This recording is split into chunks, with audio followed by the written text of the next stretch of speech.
Now, the persistent high inflation in Nigeria has worsened the cost of living crisis and limited the purchasing power of citizens.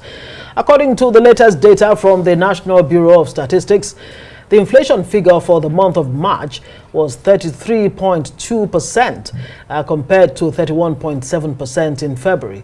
Now, this is the highest in 28 years and has been reflected in the high cost of food, goods and services. In March, food inflation rose to 40%, the highest ever recorded in the country. Well, the high exchange rate of the naira compounded the cost of living crisis, but despite the rebound of the naira over the last 3 weeks, the inflation rate continues to rise and is projected to peak in June before there may be a slight decline. Experts say the impact of the appreciation of the country's currency will not likely manifest immediately. However, the primary concern is a trend where, although the depreciation of the naira leads to high consumer prices, the prices never come down when the naira appreciates. Well, the former Director General, Federal Competition and Consumer Protection Commission, Babatunde Irukera, joins us now from our Lagos studios. Good to see you and thanks for your time. You know, these are some of the dynamics that a lot of people don't understand. At the start of, an increase, everything is affected. And when you see a kind of decrease, it never gets reflected. First, paint for us a picture of what exactly is happening in our markets. Well, thank you. Good evening. Although I don't have the full visibility, but typically there are market cycles. The supply chain involves goods coming in and going out of the market cycle. And so changes in input costs, which obviously include something like exchange rate, need to run through a cycle. Because businesses are always making orders and always waiting for orders to arrive and always trying to match. And the replacement cost is always something somewhere between what the inventory cost is and what the potential cost for restocking inventory is. What I think it would have to happen is that you're going to have to keep monitoring and seeing how that cycle is moving. You've got to know what people's inventory is, how much time the inventory is, what exactly they're paying to restock, and so that you can monitor and see at what point the prices need to change. Really just the case that it takes a while for, the resurging naira to begin to reflect not only on inflation but the cost of food, goods and services? Or is there a possibility that there are profiteers who are just taking advantage? Because look, when the naira dips, immediately prices go up. But we're not seeing that in a situation where the naira continues to gain strength. Is this where, price control boards really come to play? Is there a need for price control boards to, remove profiteering? I think you're right on the two dimensions you have identified, which is that that there's a market cycle, as I just identified. And obviously, there are also businesses that are being unscrupulous and being exploitative. And so somewhere in the middle of that, we can see exactly what it is. And what the regulatory role would be to, even if you cannot short-circuit the market cycle, at least address the exploitative conduct. Now, does that mean we need price control boards? I'm not sure.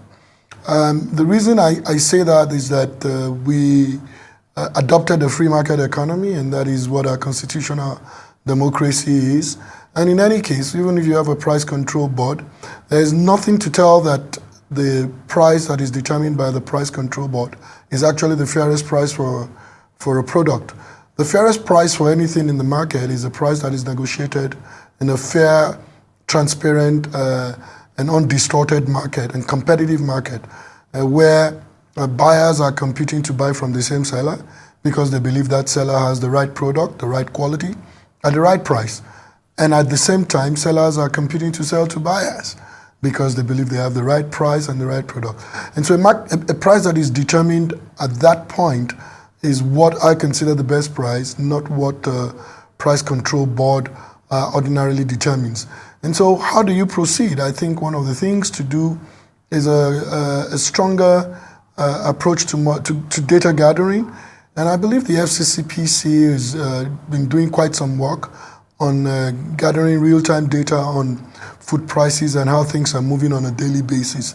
Because when you have the data and you're able to see things moving real-time, you're going to be able to tell why prices are going up and what percentage at which the prices are going up. You're going to be able to monitor the markets in different parts of the country, and you'll be able to see what's coming in and what's going out.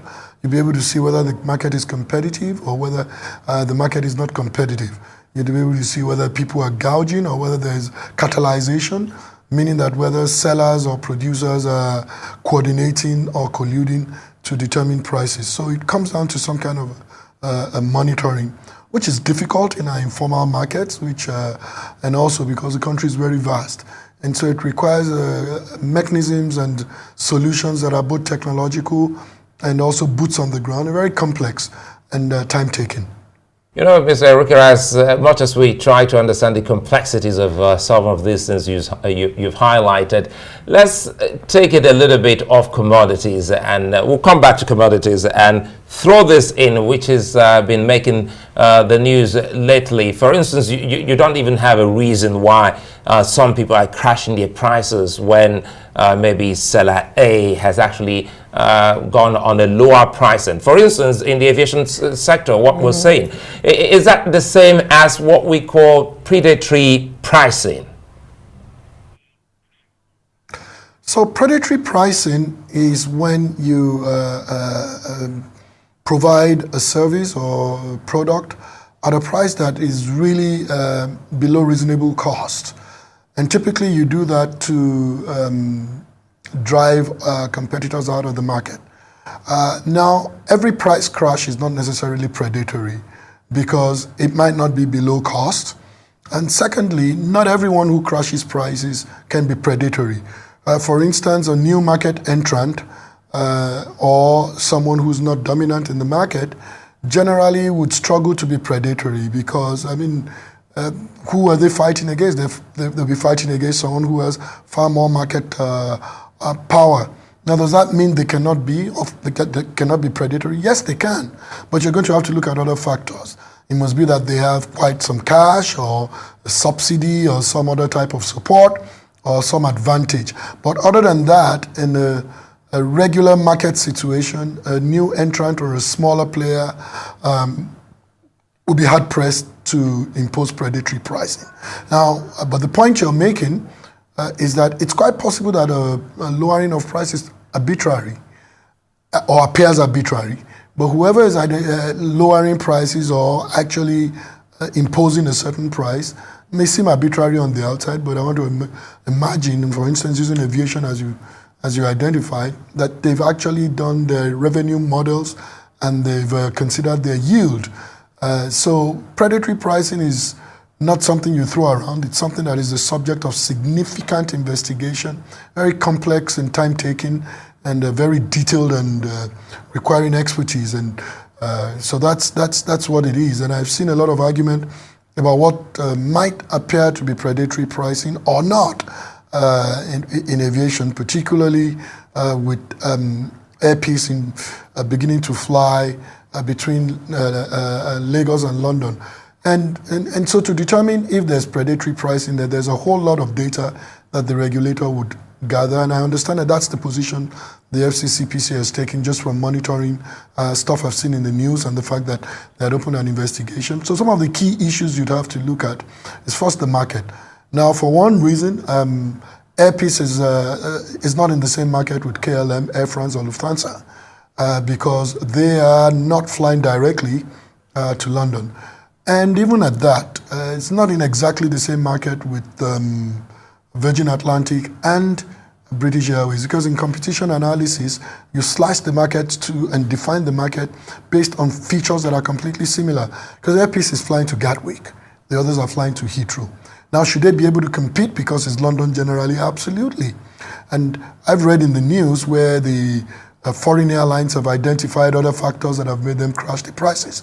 For one, they said that they're selling lower inventories, which had been a battle between the Civil Aviation Authority and the FCCPC and the airlines. And they also said that it's a coincidence. And so what that says is that, for one, the foreign airlines agree that the prices were relatively exorbitant, meaning that there were lower prices that they were not selling. Now they say that the change in the value of the currency and the fact that backlogs of repatriation of their funds have worked to be a coincidence with Airpeace entering the market. Is that possible? Well, yeah, that is. Is it necessarily true? No. But a proper investigation would certainly determine that. And so first, what was their previous prices gouging? What relationship were the trapped funds to what their fares were? And all of that can be determined by gathering the information, which I believe the regulators are doing. Yeah. And so even at the time your funds were trapped, fantastic. Very quickly, before we let you go, opportunity for you to gouge. And these all have to be investigated by the authorities. But very quickly, the long and short of it, after all is said and done, how do you protect the Nigerian consumer from this price gouging and all of the malpractices that could go on? I think the conversations that are going on, in a way, are self-regulatory themselves. The point that has been raised by Airpeace and the fact that the foreign airlines have to respond, and the fact that the regulators are saying, you know what, wait a minute, we want to understand what's going on here. All of those are regulatory tools that provide restraint. And then the investigation itself and making it public would certainly assist consumers and be a restraint on airlines or other businesses. Absolutely. Thank you so much, Babatunde Irukera, former FCCPC boss, joining us on News Night tonight. Thanks for your insights.